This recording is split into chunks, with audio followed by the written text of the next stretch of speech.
This is Monique Kuglitsch, and I'm at the AMS booth at the 2016 European Geosciences Union's General Assembly in Vienna, Austria. Joining me is Professor Juerg Luterbacher. Thank you so much for being here, Juerg. First things first, what is it about climate sciences that first piqued your interest? Can you ascribe it to a specific incident or a mentor? Oh yes, I remember very well. This was more than 20 years ago when I started my master program, when Professor Heinz Wanner, my supervisor, my mentor, and also Christian Pfister from history explained and talked about extreme events in the past and about social responses and failure of harvests. So all this connection between extreme events in the past and responses of nature and also about society, this was very important to me and this caught my interest. Okay, interesting. You grew up and were educated in Switzerland, and you're currently a professor and the head of the geography department at Justus Liebig University of Giessen in Germany. Can you walk us through your career path? Yes, I studied geography department at the University of Bern, and because of my mentors, Christian Pfister and Heinz Wanner, they really got my interest in meteorology and climatology. So my specialization was actually in these two fields within geography. And then I wanted to go out of university after my master, but Professor Wanner, he offered me a position within a new project on climate change during the Mond Minimum, a very cold period in Europe. And I accepted. I found this very interesting to work scientifically, internationally in a European project. And my part was to work on the Mond Minimum climate and to reconstruct climate during the period around 1700. So I made my PhD there, and I went on. I got an offer in Bern to do a postdoc on paleo floods with Professor Wanner and Professor Pfister. This was also in collaboration with German and Czech partners, so I found this very fruitful to work interdisciplinary but also internationally. And then I did my habilitation there. I collected all the papers we published in the team over the past 5 years. And then I got an offer from the University of Heidelberg in geography and at the same time University of Giessen. And I found the environment much better, the offer was much better, and the people I liked very much there, so I accepted the offer there. And I was a couple of months in University of Arizona in Tucson and also in Beijing. I got an offer also from Cyprus, but I then decided to stay in Gießen, which is a very nice environment to develop climate science. Wonderful, okay. How did these positions and working with scientists from different institutes and countries influence the direction of your research? In other words, how important is inter-institute and international collaboration for developing and answering your research questions? I think as in many other parts of climate science, especially in paleoclimate science, it's very important to have a very good network, collaboration with different institutions, different disciplines, because you address a question in past climate, how climate changed in the past. So you need to have expertise from different fields, geographers, historians, physicists, modelers, geologists, archaeologists, and many other disciplines. So I think it's very important to address these scientific questions in paleoclimatology and come together from different disciplines, work interdisciplinary, but also across different countries. So I think this started within my master and then the PhD study, and it went on, and I think this is a major issue that really, if you want to understand the climate system in the past, you cannot address it from one discipline, but you need to have a very good network with experts in the different fields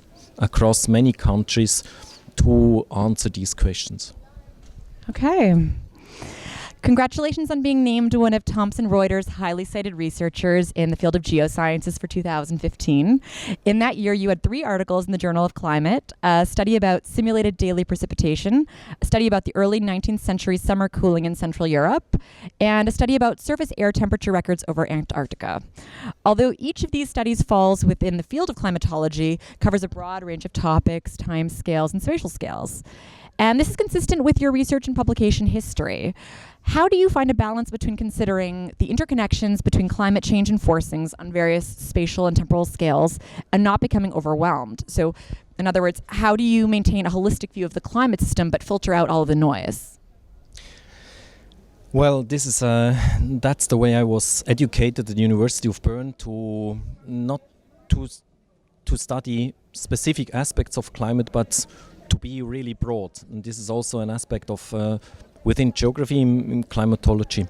So we have a couple of projects and they deal with different aspects. We have different assistants that work on specific problems of climatology, and there might be completely different in what they want to study, but somehow they are connected with like the methodology to be applied, or time series analysis, or just the idea behind it. So what we try in our research group is to have a widespread difference of projects with different focus in terms of hydrological changes, temperature changes in the past, present and future on different time and space scales, and we want to understand the climate behind, the dynamics, the processes from different aspects. We have the experts in our team, and that makes it very interesting to go in different fields, but working together and bringing the experts to the same on the same table, and everybody can contribute and learn,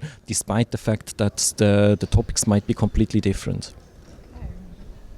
Will you be presenting the results of these studies at EGU, or do you have another reason for attending? There are different reasons why I'm here. The first one is I'm a co-convener in a paleo session to understand the climate of the past 2,000 years.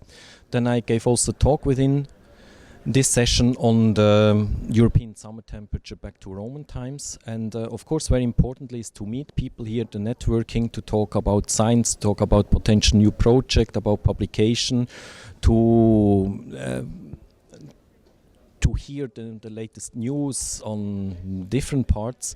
And of course also here to see what new publication appeared, the new books, and I'm very happy to be here at the AMS stand to get the insights about the new products and to become a member. I can help you out with that. Speaking of being overwhelmed, you give lectures. You have administrative roles as the head of the geography department. You actively conduct and publish research. You're the editor for several journals. You're the reviewer for even more journals. You regularly attend international conferences such as this.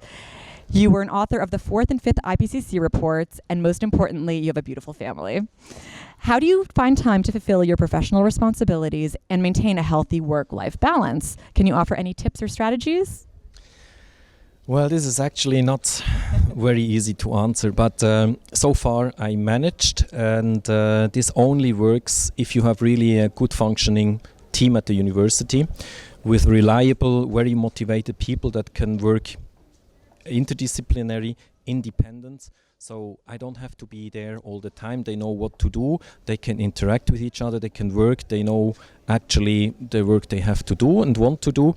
They talk to each other. So you need to have a very good team that understands each other in terms of science, doing the science, to publish the science, but also interact on a social basis. And of course it needs also a family that understands that you have to work, maybe sometimes more, but of course it means also that you find time for the family, for other aspects, really to get also other ideas than science, and to be full of energy for other aspects. Do you think your boys are going to be future paleoclimatologists? Sorry, this Anna didn't understand. Are your boys going to be future paleoclimatologists? I don't think so. I wish they would do something else, as my wife also. They might do something in medicine, or to become something else, just to help other people be happy and have a fulfilled life. Finally, looking back at your career to date, what advice can you offer students or young scientists? I think it's very important for a person that looks for a job, a PhD or a postdoc, that you really, first of all, consider what you want to do. That you make a plan, okay, I see myself in 3-5 years, that's what I want to reach, that's what I want to become, that's what I want to learn. And to find a position in an environment that really suits you. And this has to do with you have to see what the people are doing. Does the supervisor has a very good publication track? Is he a good supervisor? So you might ask also people who were already in the group, their experience with this group, with this promoter, with this supervisor. And the supervisor should really have time to work with these people, to promote them, because the supervisor usually has a permanent position, but it's his or her duty actually to promote the people, that they can develop themselves, they can publish, they have freedom to do their research, they can meet, they can go to like the EGU or the HU to exchange ideas, to learn, to present, to do the network.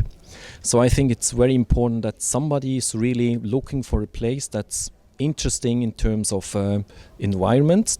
You're not the only one that does the research, but there are other assistants working together. It's really a good teamwork. That's what you should look for, that the person has time for supervision and also promotes you. And apart from that, I think it's important also that you develop a very good social system, that you like going to your work, not only in terms of science, but also that you can work with the people, you can do something in the spare time. So I think it's not only about science, but also to feel well in an environment you can grow and improve your knowledge and finally have the freedom to do and publish. And finally, I think, become well known. That's excellent advice. Thank you so much. It was such a treat speaking with you, Juerg. It's always a pleasure to see you. Thank you.